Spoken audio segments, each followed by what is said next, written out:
Agora, o remunerado pelo mérito tem o privilégio de crescer como ser humano e participar, melhorando a desventura daquele que não tem a competência nem para começar.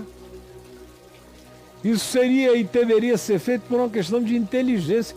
Mesmo o capitalista tinha que pensar nisso, para não ter que gastar bilhões com segurança, para não ter que viver fugido, escondido, sem conseguir atravessar uma rua para comprar um sanduíche sozinho, para curtir a vida como um anônimo, porque ele pode ser devorado como o perfumista do livro Perfume, pelo populacho que o come vivo no meio da rua da madrugada. Então, até para ele ter consumidor, ele deveria investir nessas pessoas, todas. Um capitalismo inteligente investe de maneira generosa na preparação da sociedade humana, especialmente na grande maioria da sociedade humana, que estão aí em volta dos 75% da população, que se não tiver algum estímulo, alguma facilitação, alguma oportunização, não vai nunca diminuir a desvantagem que não é de uma volta nem de duas. O cara teria que viver muitas vidas. Nós todos teríamos que nos tornar espíritas. Sim, tem que reencarnar. Numa sucessão de muitas reencarnações, um pobre de hoje conseguir chegar a algum lugar. É o reencarpitalismo. É o reencarpitalismo. É o reencarpitalismo. Mas na verdade, Caio, é o que esse povo é que sustenta o capitalismo. Pois é, e sustentaria aí muito mais. Eles matam a base deles. Sustentaria muito mais se o capitalismo investisse nesse povo. Que eles é que vão fazer claro. a roda girar, né? Cara, não tem nada melhor do que o equilíbrio. É muita burrice. É uma consciência social com uma liberdade para fazer crescer o capital. Essa é a fórmula simples do evangelho que você encontra, inclusive nesse meu livrinho aí, Uma Graça que Poucos Desejam. Sim.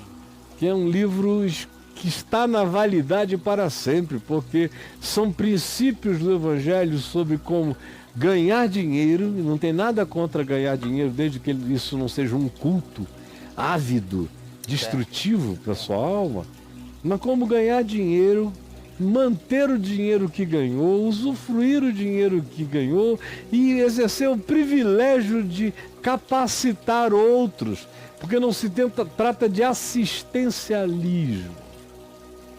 Assistencialismo é aquele modus operandi caritativo que não produz a evolução, não gera promoção humana, de aparato, de dar ao indivíduo todas as ferramentas necessárias para que ele ande com as próprias pernas. E tem gente que, se não for ajudada assim, não vai conseguir romper o processo. O capitalismo da Bíblia, do Novo Testamento, não é um capitalismo, é uma liberdade para o capital, que é controlada pela necessidade da avaliação social, de modo que aquele que tenha mais não tenha demais, e aquele que tem menos não tenha de menos.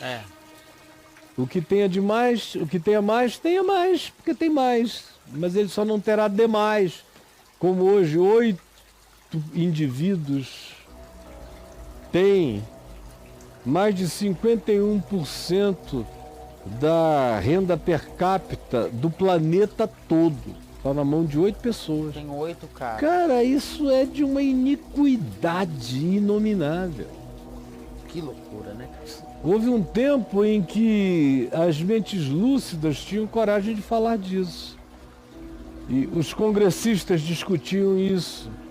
Havia um ânimo para que a legislação diminuísse as aberrações. Não é comunismo. O evangelho não é comunista. Em Jesus não há comunismo. Nas parábolas de Jesus não há comunismo. Nos princípios de Jesus não há comunismo e nem há capitalismo selvagem. Em Jesus você tem o mérito, a liberdade para crescer com competência e o capital, e tem o mandamento social de que você que agora tem mais, não acumule demais, mas que o seu mais vá até onde a dignidade do possuir reverencie a sua competência.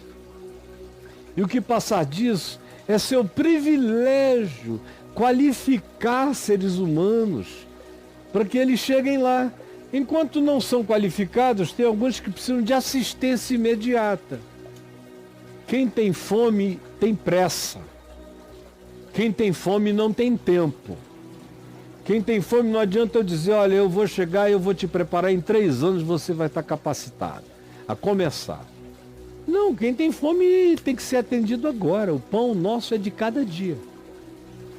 Começando por Claro, hoje, né? Então, por exemplo, lá na Fábrica de Esperança, nós tínhamos o trabalho de atender quem tinha fome todo dia, milhares indo lá pegar comida. Agora, para cada um que pegava comida, a gente tentava colocá-lo dentro de um curso de capacitação. E a maioria ia ficando. Depois nós tínhamos 25 mil sendo capacitados.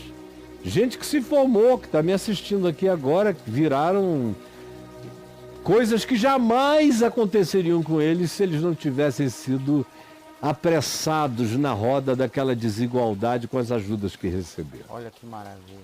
Então, só o diabo não quer que isso seja verdade, Braulio. É tão óbvio que só a cegueira espiritual de Satanás pode explicar alguém que se levante contra isso.